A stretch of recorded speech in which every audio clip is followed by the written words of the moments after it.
ஓம் ஸ்ரீ வராகி தாயே போற்றி.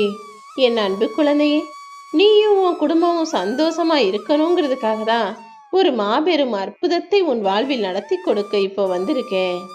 உன் குடும்பத்தை காப்பாற்ற வேண்டிய சூழ்நிலை உருவாயிடுச்சு.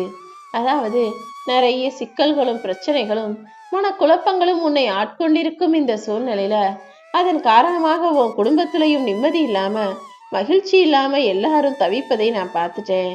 இதுக்கு மேலும் உங்களை கஷ்டப்பட விடக்கூடாதுன்றதுக்காக தான் இன்னும் 2 நாட்களில் அதற்கான மாற்றங்களை உண்டு பண்ணி அத்தனை சங்கடங்களையும் சரி செய்ய வந்துவிட்டேனேன் செல்லமே. எப்பவுமே எவ்வளோ கஷ்டம் இருந்தாலும் சரி, எல்லாத்தையும் மறந்துட்டு நான் மகிழ்ச்சியாக இருப்பேங்கிற அந்த மனநிலையை உனக்குள்ள உருவாக்கிக்கோ. அப்படி நான் சந்தோஷமா இருக்கேன்ற எண்ணம் உனக்குள்ள இருக்கும்போது அது ஒன்று மட்டுமில்ல, உன்னை சுற்றி இருப்பவர்களையும் மகிழ்ச்சியாக வைத்திருக்க வழி செய்யும். அதை விட்டுட்டு என் வாழ்க்கையில கஷ்டம் இருக்கு, எனக்கு பிரச்சனை இருக்குன்னு நீ மகிழ்ச்சியாக இல்லை, சந்தோஷமா இல்லைன்னு நினைப்ப உண்டாக்குனா அது ஒன்றை மட்டும் இல்ல, உன்னை சுற்றி இருப்பவர்களையும் பெருப்புக்கு உள்ளாக்கி விடுவேன் செல்லுமே. எப்போதும் என்ன நடந்தாலும் எல்லாமே வாழ்க்கையின் யதார்த்தந்தாங்கிறத ஏத்துக்கிட்டு சிரிச்சு மகிழ்ந்து வாழக்கூடிய ஆளாக நீரு. உன்னை யாராவது நிராகரிச்சா அதை சந்தோஷமா ஏத்துக்கோ. ஏன்னா இந்த உலகில் ஜெயிச்சவங்களும் சாதிச்சவங்களும் என்றோ ஒரு காலத்தில் யாரோ ஒருவரால் நிராகரிக்கப்பட்டவர்கள் தான். அப்படிதான் இப்போதைக்கு நிராகரிப்பை சந்திக்கிற நீ நாளைக்கு நிச்சயமாக ஜெயிப்பேன்னு நம்பிக்கவை. வெற்றி உனக்கு மிக அருகில்தான் இருக்கிறது என்பதை புரியாமல் முயற்சியை கைவிட்டுடாதே என் செல்லமே. இதற்கு முன்பாகவும் பல சமயங்கள்ல நீ ஜெயிக்கிறது போல அந்த வெற்றி கயிற்றை தொட நெருங்க வர நேரத்துல ஏதோ ஒரு காரணத்தினால மனம் சோர்ந்து போய் முயற்சிகளை கைவிட்டிருப்ப. இப்படி உன் வாழ்வில் நீ பார்த்த பல தோல்விகளுக்கு காரணமே வெற்றிக்கு அருகில் வந்துட்டோன்றது தெரியாம முயற்சியை கைவிட்டதுதான். இனிமே எந்த விஷயத்திலும் எந்த சூழ்நிலையிலும் எப்போதுமே பாதிய முயற்சியில கைவிடாத. முடிஞ்ச அளவுக்கு அதை முழுசா செஞ்சிரு. அதற்கு பிறகு வரப்போறத அப்புறம் பார்த்துக்கலான்னு ரொம்ப நீ யதார்த்தமாக இருந்தாலே நடக்கும் அனைத்துமே முழு வெற்றியை கொடுத்து விடுவேன் தங்கமே. ரொம்ப உழைச்சி கஷ்டப்பட்டினா அன்னைக்கு நைட்டு நிச்சயமாக உனக்கு நல்ல உறக்கம் வரும். அப்படி கடும் உழைப்பில் செலவழிக்கப்பட்ட உன்னுடைய ஒவ்வொரு நாளும் சேர்ந்து உன் வாழ்க்கைக்கு வெற்றியை கொடுத்துடும். வாழ்க்கையில இதுவரைக்கும் நீ எதிர்பார்த்து நடக்காம போன விஷயங்கள் நிறைய இருக்கு. ஆனா இப்போ நீ எதிர்பார்க்காமலேயே பல சுவாரஸ்யமான நல்ல விஷயங்களை உன் வாழ்வில் நடத்தி கொடுக்க தான் இந்த வராகி அம்மா உன்னை தேடி வந்தேன். என்னுடைய தவறுகள் எதுவா இருந்தாலும் என் முகத்தை பார்த்து என்கிட்டயே சொல்லுங்கன்னு நீ தைரியமாக உன்னை நோக்கி வரும் குறைகளையும் விமர்சனங்களையும் ஏற்றுக்கொள்ளக்கூடிய ஆளாக இருக்கணும். உன்னை சுத்தி உள்ளவங்க கிட்ட போய் யாரும் குறை சொல்லக்கூடாது. எது உன் தவறாக இருந்தாலும் அதை நேரடியாக உன்னிடம் வந்து சொல்லக்கூடிய மனிதர்கள் தானே நல்லவர்கள். ஏன்னா அவங்களுக்கு நீ நல்லா இருக்கணும், நல்லா வாழணுன்ற அக்கறை இருக்கிறதுனால உன்னை திருத்தும் விதமாக நல்லது கெட்டதை உனக்கு எடுத்து சொல்வார்கள். அப்படி நல்லது கெட்டதை எடுத்து சொல்லக்கூடிய மனிதர் கூட இருக்கிறதுன்றதே ஒரு நல்ல விஷயம்தான். அவர் மூலமாக கூட உன் வாழ்வில் பல அற்புதங்களை நான் நிகழ்த்துவேன். காலம் பதிலளிக்கும், நேரம் பதில் சொல்லுன்னு கடிகாரம் ஓடாமல் இருப்பது கிடையாது. அதே போலதான் உன் வாழ்க்கையிலையும் பிரச்சனைகள் வரும்போது எனக்கு நேரம் சரியில்லை, காலம் சரியில்லைன்னு குறை சொல்லிக்கிட்டு நீ பொறுமையாக காத்திருக்க வேண்டிய அவசியம் இல்லை. என்னதான் பிரச்சனை வந்திருக்கு பார்த்துக்கிறேன்னு துணிந்து தைரியமாக செயல்பட்டால் நிச்சயமாக வெற்றியை பெற்றிடுவாய் என் செல்லமே. துன்பம் வரும்போதும் பிரச்சனைகள் வரும்போதும் கஷ்டம் வரும்போதும் நீ பொறுமையாக இருக்கணும். அவமானத்தை சந்திக்கும் போது மன உறுதியோடு தைரியமா இருக்கணும். பசிக்கும் போது சாப்பாடை இனிமே வீணாக்க கூடாது, சாப்பாடை காக்க வைக்க கூடாதுன்ற அந்த எண்ணத்தை நீ உணர்ந்து கொள்ளணும். மொத்தத்தில் இப்படி அவமானம், துன்பம், பசின்னு எல்லாமே நீ வாழ்க்கையை வெற்றி பெறுவதற்கான அறிகுறிகள் தான். இது எல்லாத்தையுமே நீ தைரியமா சந்திச்சிட்டினா அதுக்கப்புறம் நீ வெற்றி பெறுவதை யாராலுமே தடுக்க முடியாது என் தங்கமே. நீ இருக்கிறது போல குடிசையாகவே இருந்தாலும் உன் குடும்பத்தோட ஒத்துமையா ஒன்னா உக்காந்து சாப்பிட பழகு. எவ்வளவுதான் சம்பாதிச்சாலும் எந்த காலத்திலும் உன்னை பெத்தவங்களை தனியா விட்டுட்டு நீ எங்கேயும் போகக்கூடாது. உன் இளமை காலம் என்பது வலியையும் வேதனையும் கொடுப்பதாக உனக்கு இருந்தாலும் இனி வரும் காலத்தில் உனக்கான மகிழ்ச்சியை கொடுப்பதற்கு நான் இருக்கேன்.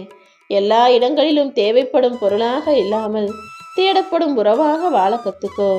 உன் வாழ்க்கை நிச்சயம் அழகானதாகவே இருக்கும். உனக்கு நெருக்கமான உறவு உன்னை விட்டு விலகி போயிட்டாங்கன்னா அதுக்காக நீ இதயம் உடைந்து நொறுங்கி போயிடக்கூடாது.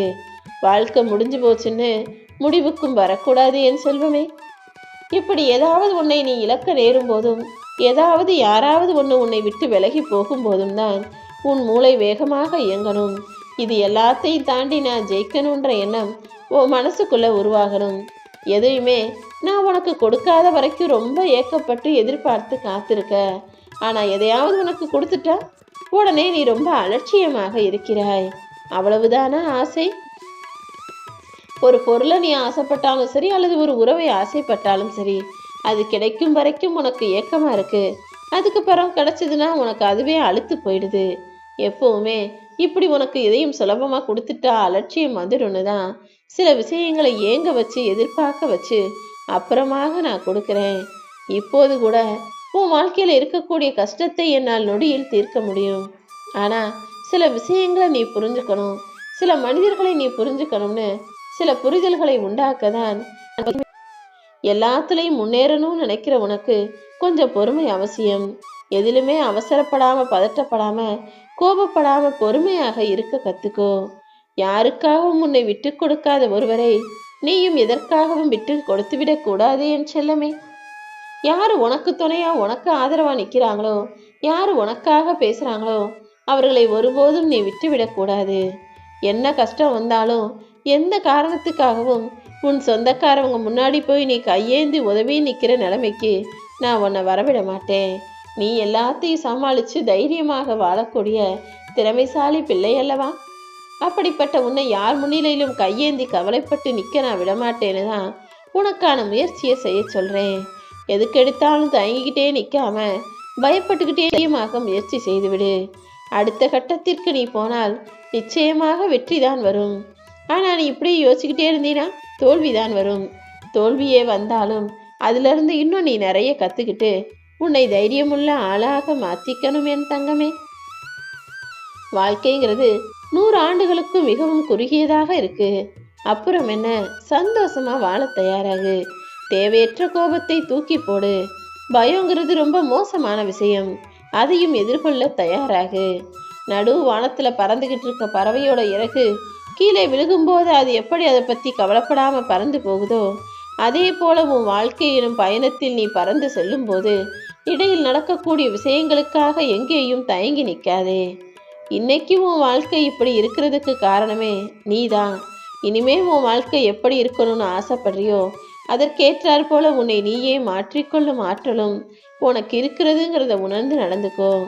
நல்ல வாழ்க்கை உனக்கு கிடைச்சிருக்குன்னு நீ முழுசா நம்பு. இப்போது உன்னுடைய கடமை எதுவாக இருந்தாலும் அதை மகிழ்ச்சியோட செய். உன்னுடைய ஊக்கமும் உன்னுடைய நம்பிக்கையும் உன்னுடைய செயலும் எந்த அளவுக்கு வலிமையாக இருக்கோ அந்த அளவுக்கு நிச்சயமாக உனக்கு வெற்றி கிடைக்கும். நீயும் உன் குடும்பமும் உங்களுடைய மனசு சந்தோஷப்படக்கூடிய அளவுக்கு, வீடு சந்தோஷத்தை அனுபவிக்கக்கூடிய அளவுக்கு அற்புதமான நல்ல விஷயங்களை நடத்த போறேன். ஏதாவது தவறு இருந்தா திருந்திக் கொள்ள தயாராகு. நல்லவன் என நிரூபிச்சு நீ சலிச்சு போயிட்ட. இனிமே யார் உன்னை கெட்டவன்னு சொன்னாலும் நல்லவன்னு சொன்னாலும் எதையும் கண்டுகொள்ளாமல் கடந்து போக தயாராகு. நீ ஜெயிக்கணும்னு முடிவெடுத்துட்ட. இப்போது எதிரில் வரக்கூடிய பிரச்சனைகளை பெருசா நினைக்காம இது எல்லாத்தையும் தாண்டி நான் ஜெயிச்சு நிற்பேன்னு மனசுக்குள்ள தைரியமாக சொல்லிக்கிட்டு வேலை செய். மனசு பொங்கும்போது, கவலைகள் நிரம்பி வழியும் போது உன் மனசை தான் காலி பண்ணணும். அதை விட்டுட்டு மனசை இலகுவாக வைக்காமல் மனபாரத்தை சுமந்து கொண்டு வருத்தப்பட்டுக்கிட்டே இருந்தீனா எப்படி எல்லா பிரச்சனைகளும் சரியாகும்? சோறு பொங்கும்போது தீயை குறைக்கிறது போல மனசு பொங்கும்போது வாயை குறைச்சிக்கிட்டினா அதுதான் உனக்கு நல்லது. உன்னுடைய தேவைகளையும் எதிர்பார்ப்புகளையும் நீ எவ்வளவுக்கு எவ்வளவு குறைச்சிக்கிறியோ அந்த அளவுக்கு மன அமைதியும் நிம்மதியும் உனக்கு உண்டாகும். ஒருபோதும் உனக்கான அங்கீகாரத்தை அடுத்தவரிடம் போய் தேடாத. யாராவது உன்னை பாராட்டுவாங்கன்னு ஏங்காத. உனக்கே பிடிச்சால் போதும். உன் வாழ்க்கையில எது நடந்தாலும் உன்னால் தைரியமாக திறமையாக தனியாக நின்று முன்னேற முடியுமேன்னு செல்லமே. யாரோ உன்னை பாராட்டணும், யாரோ உன்னை புகழ்த்து பேசணும்னு யோசிக்காம உன்னை நீயே உயர்வாக நினைத்து கொண்டு உன்னை நீயே சிறப்பாக மதித்து கொண்டு உன் வேலைகளை செய். வேகமாக ஓடிப்போனா விழுந்துருவோன்னு நினச்சி பயப்படாம விழுந்தாலும் பரவாயில்ல எழுந்து ஓடுவேன் எனக்கு தைரியம் இருக்கு, எனக்கு திறமை இருக்குன்னு நீ முன்னேறிச்சல். நிச்சயமாக உன் வாழ்வில் வெற்றி பெறுவாய். உன்னை தாண்டி இன்னொருத்தன் உன் மனசை காயப்படுத்தக்கூடிய அளவுக்கு நீ கோழையாக இருக்காதே. எப்போது யார் என்ன சொன்னாலும் எல்லாத்தையும் தாண்டி உன் மனசை நீ தைரியமாக சந்தோஷமாக வச்சுக்கணும். உன் மனசு சந்தோஷமா இருந்தாலே உன் குடும்பம் சந்தோஷமாக இருக்கும்படி என்னால் உனக்கு அருள் செய்ய முடியும் செல்லமே.